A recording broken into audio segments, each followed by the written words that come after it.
Hi guys, welcome back to the Painscreek Killings, or welcome to my channel if you're new. My name is Vivi, and I finally found a picture of the Roberts family. They were all blondes, so yeah.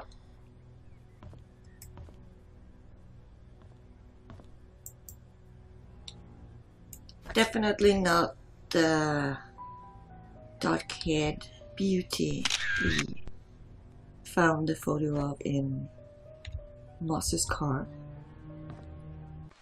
Dr. Henry Johnson found drowned in vehicle at bottom of Cherry Creek Lake. Body submerged in water for as long as 15 days. Wow, did no one miss him? A burgundy family car was found at the bottom of Cherry Creek Lake yesterday afternoon.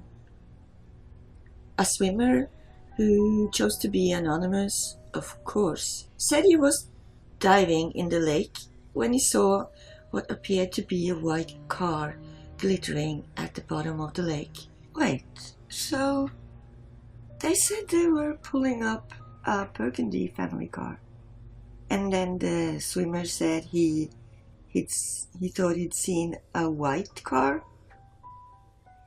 There's something very wrong with this story. He swam towards the car and was shocked to see a body in the driver's seat. He quickly called the police. 3 hours later, the vehicle was pulled out of the lake and the body identified as Dr. Henry Johnson. Based on the police report, the body has been in the water between 10 and 15 days. Painscreek Community Hospital confirmed that Dr. Johnson last checked in on June 28th. The hospital staff assumed he might have left Painscreek due to work-related reasons, which Dr. Johnson was known to do so. No missing person report was filed. I wonder about the grammar in this game. This one. Power yourself, so that's not helping. Wait, no. Hang on, I'm gonna take a picture right away. Dear Mrs. Roberts, on behalf of Jackson and Lewis, we would like to thank you for appointing us to be Painscreek Community Hospital's medical provider. Oh really? Jackson and Lewis? With your husband, Mr. Charles Roberts, running for mayor, some might consider this partnership to benefit his status. On the contrary, it actually benefits us as your supported funds allow us to continue our research on assisting the elderly patients. Details of the contract will be sent over shortly. Please go through the details, have it signed, and return to us by the end of the week. Thank you. Eric W. Campbell. So they got to be the provider for the hospital and only them? That is concerning, actually. Oh yeah, this definitely looks like Dorothy's house. But the key doesn't look like it will fit, honestly. Really? Nah.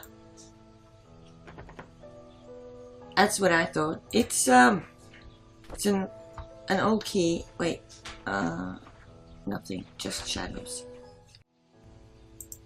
Unlock. Wow, whose home is this? Well, let's find out, shall we?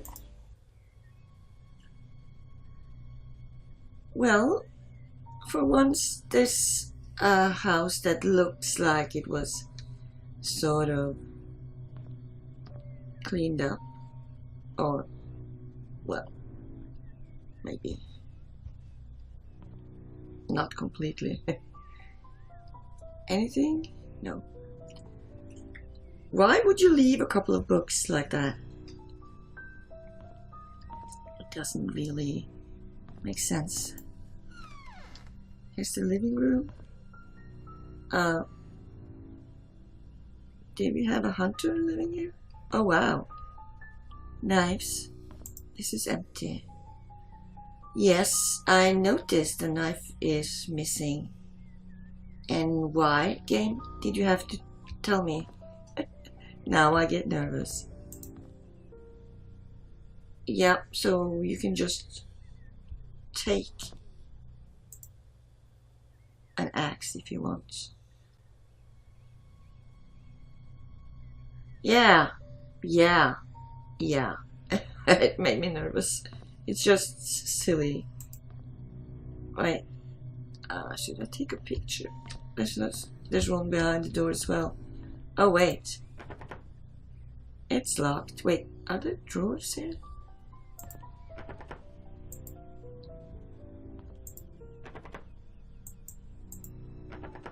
Oh, hello. Really? The Untold story. Who wrote this?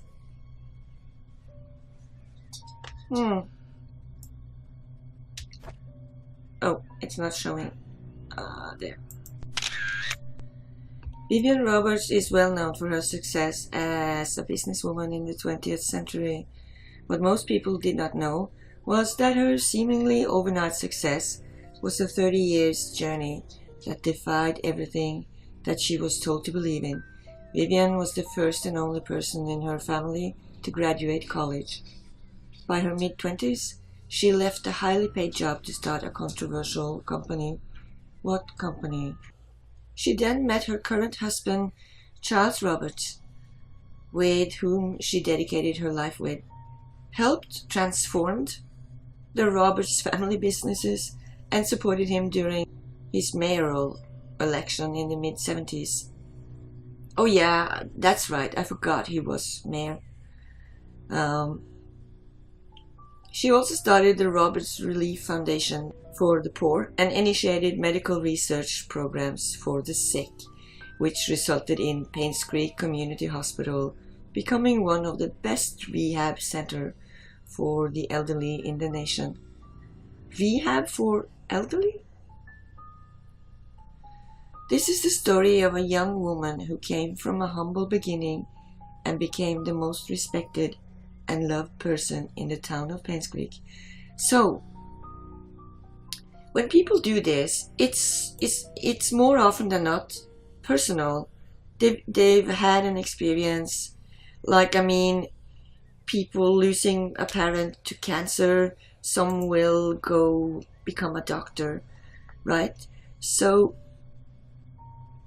the fact that she is focusing on the elderly in the hospital tells me that something's up with that. Either she has a parent somewhere that we don't know about or had, or it's related to perhaps Magdalene Roberts. So this was someone's study? Who though? I want to find out who. I don't even know. Wait, what? No, come on. Seriously? I can't pick it up? That's not fair. Why? Finally get to open a drawer. Okay. Nothing. What's here?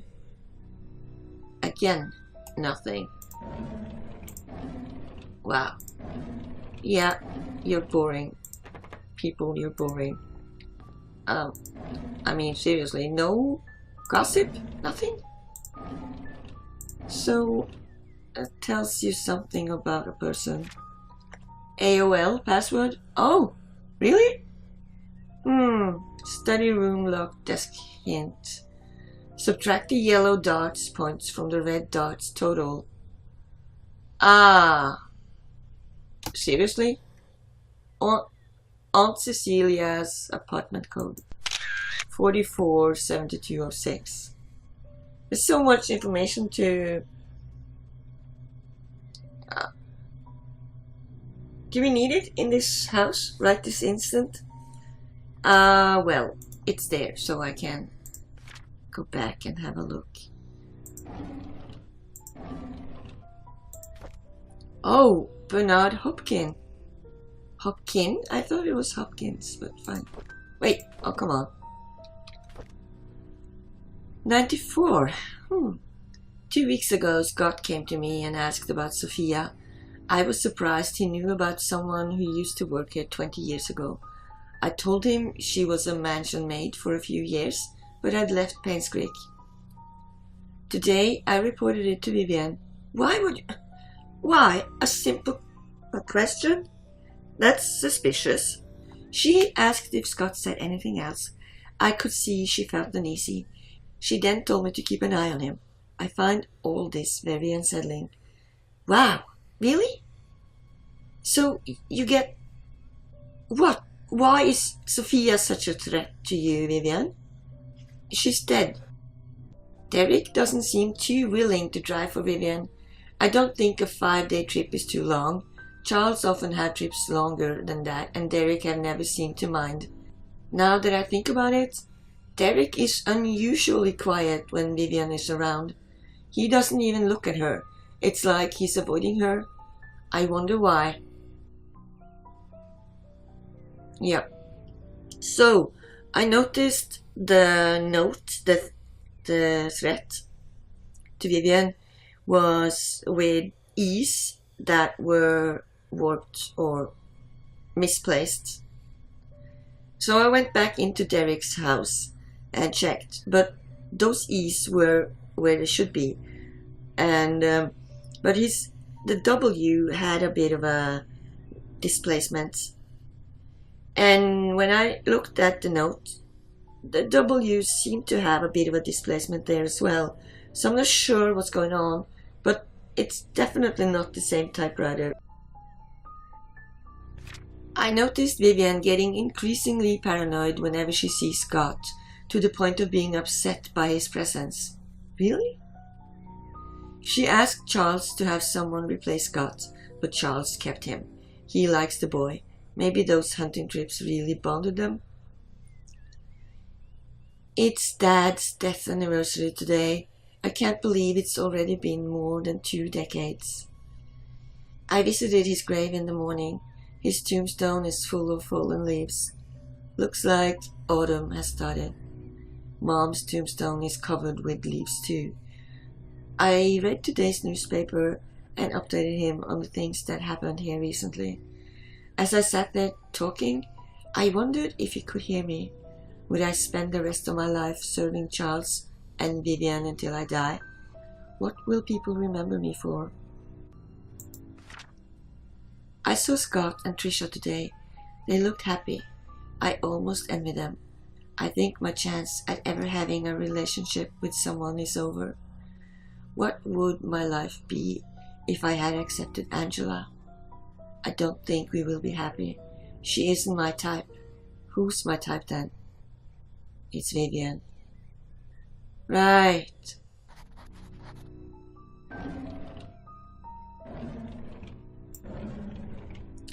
So the code to this... Yep. It said... Let's see. It said... Study room, locked desk hint. Subtract the yellow dots, points from the red dots. Total. However I try and subtract, I end up with 3 digits, not 4. And I see a dot here. Maybe that's a clue. Are you kidding me? I didn't notice the keys? Really? Nanny's room. And it didn't say. Yeah, Trisha's room. And tea room? Okay. Wow. That's just amazing.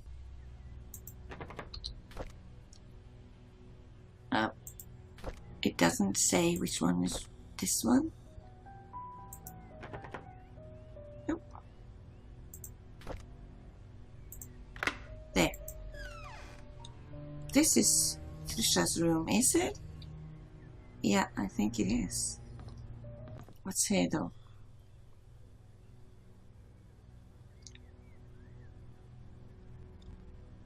It's a very boring room, to be honest. Of course it's locked. Why wouldn't it be? What's it say over here?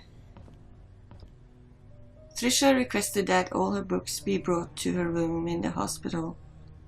Wow. Yes. Oh. 1988. Scott's a strange kid. Very quiet. I don't think it's right for the other boys to bully him and call him names. I wonder why Scott's parents didn't want him. And a year later, no, a couple of months. I don't like after-school programs, especially ballet. It's difficult and boring, and I hate proper etiquette. What's wrong with being myself?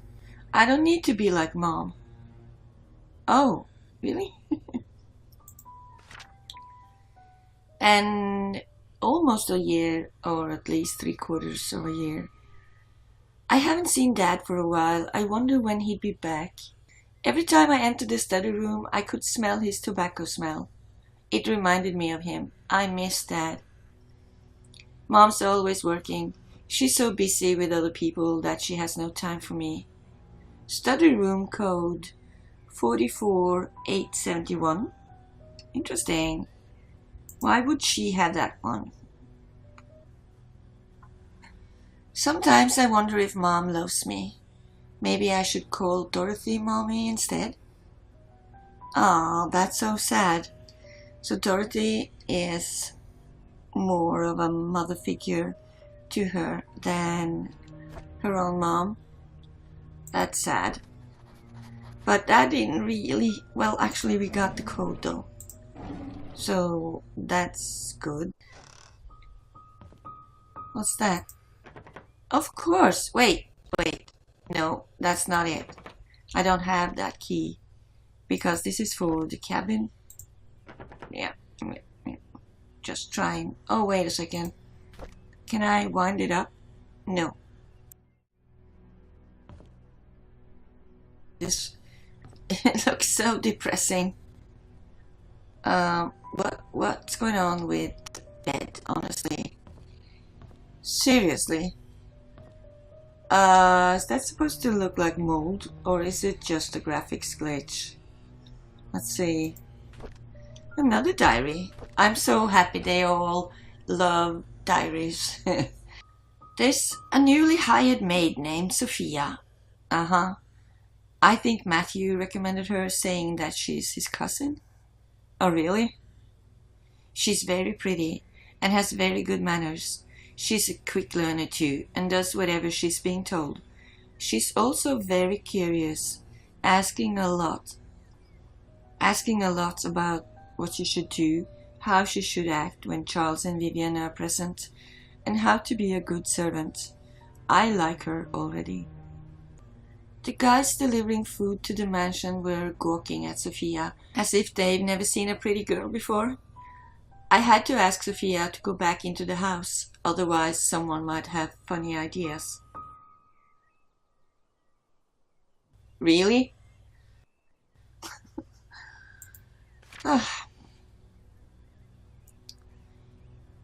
Matthew would sometimes come over and check to see if Sophia was doing okay.